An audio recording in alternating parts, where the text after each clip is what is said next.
Hello learners, today we'll study regarding inferential statistics. What is inferential statistics? How it is useful, right? We studied the basic of statistics and probability. Now we'll try to use the implementation of the same and how to implement in solving the simple problems, and then further this will lead to solve the machine learning problems.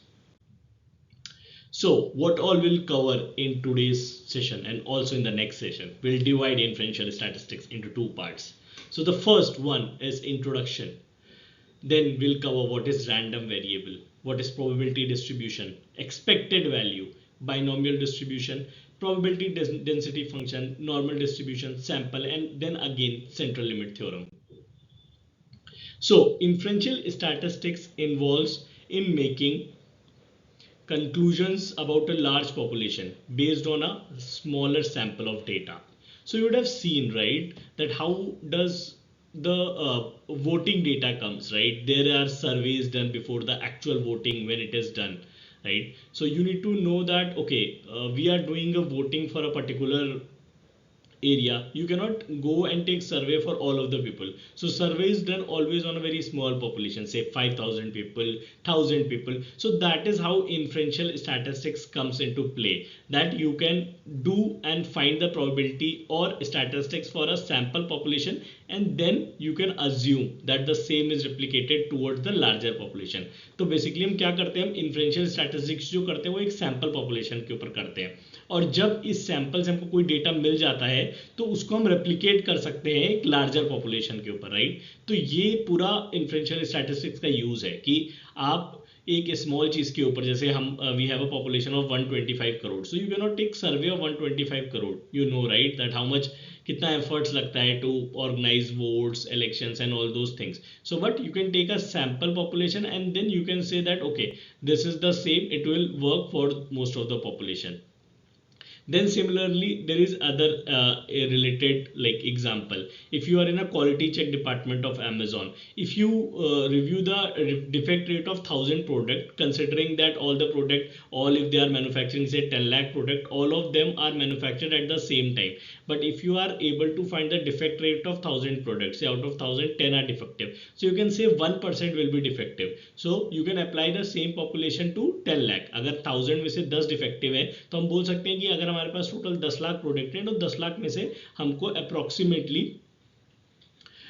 1% of 10 lakhs is 1 lakh. So not 1 lakh, 10,000. So 10,000 would be defective in 10 lakh products. So that is how you can use inferential statistics and derive insights for the entire population. So you do it for a sample data, but you derive the data for insights for the entire population. So that is the use case of inferential statistics.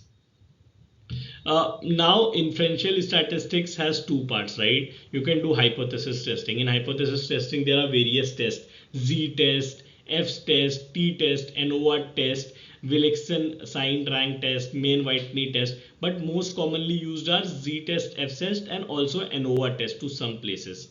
And then we will also see the like advanced models which we use, right, for regression analysis. So once we go into the machine learning section, we'll know about linear regression, logistic regression, and other type of regressions which can be used for inferential statistics.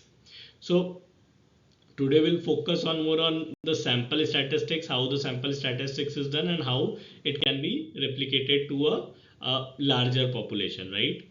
So random variable, what is random variable? So quantifying the outcomes in a statistical analysis often involves using random variable.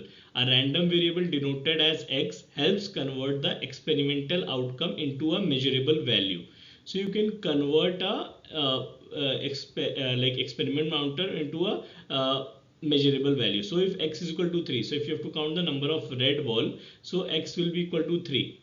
If the number of ball comes as 2 ball comes as red, so it will be X is equal to 2. So for example, in a game of colored balls, X could represent the number of red ball obtained, providing a measurable value to describe the game's outcome. So it is like you pick, you have 4 balls, you pick 2 ball out of that. It can be either 3 red balls, 2 red balls, 1 red ball, or 0 red ball, right? All 4 are blue. So this is what is called as random variable. So it is denoted by X and helps converting the experimental outcome into a measurable value. So you can actually convert it into a measurable value. Now what is probability distribution? So probability distribution helps explain the outcome and a likelihood of a random event. So we saw, right, that it can have that 3 red balls or 2 red ball, 3 red ball भी आ सकती है, 4 में से 2 भी आ सकती हैं, तो उसका जो probability होगा कि एक random event के occur होने का क्या probability है, that can be found through probability distribution. So you remember we learned basics of central limit theorem and other binomial distribution theorem. Here we will see the practical examples of that and how inferential statistics comes into play for obtaining these particular values. So probability distribution looks like a frequency distribution just with a different scales. So types, what can be type? It can be discrete, so it can be counted like 2 red ball, 5 red ball, or it can be continuous. It can be like vary from say 1% to 100%. So that can be a type of probability distribution. Then parameters. So parameters used for a probability distributions are mean or standard deviation. Those are the parameters which are used by probability distributions. And then the examples of that are Bernoulli's theorem, binomial distribution, Poisson distribution is used for discrete, then exponential distribution is used for continuous variable where the values is continuously increasing or decreasing, right?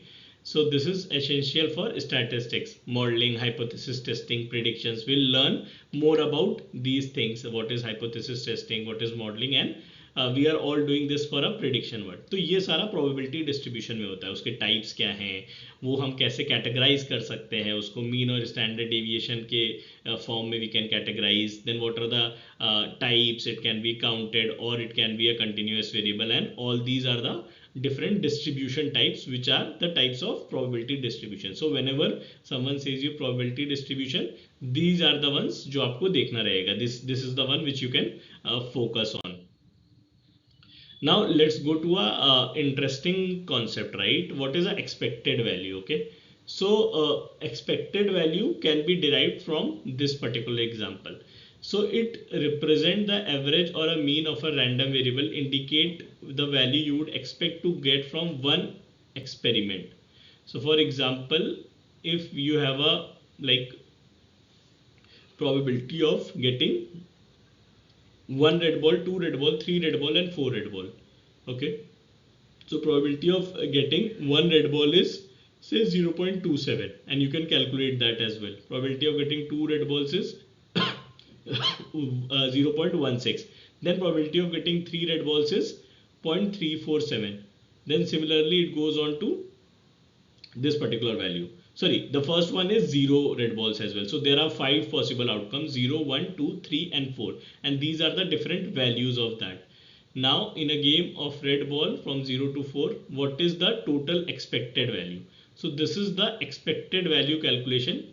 You can multiply by number of balls which is there and the probability of each one of them. So expected value is 2.3485. EV doesn't have to be an actual outcome, it is expected outcome. So in general, if you will draw like 2 red balls out of this, so then like the in general probability would be 2.3, right? Just imagine, right, that there are only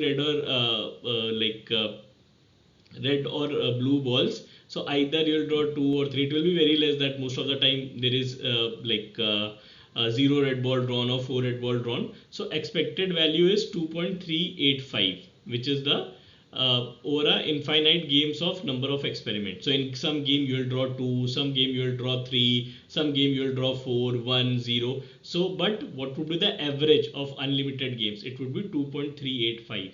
तो हम इसको हम कैसे, how can we read this, how, what does it mean, right?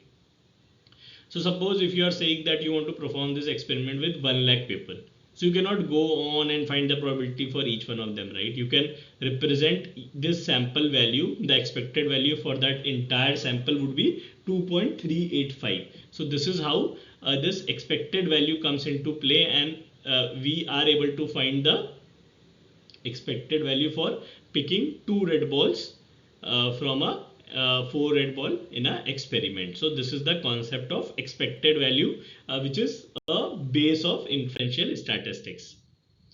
Now coming back to next important topic, which is binomial distribution, right? So binomial distribution is a probability distribution used to model the number of successes in a fixed number of independent Bernoulli's trials. So trial is the number of times, how many times you are doing that experiment, and it can have two outcomes, success or failure.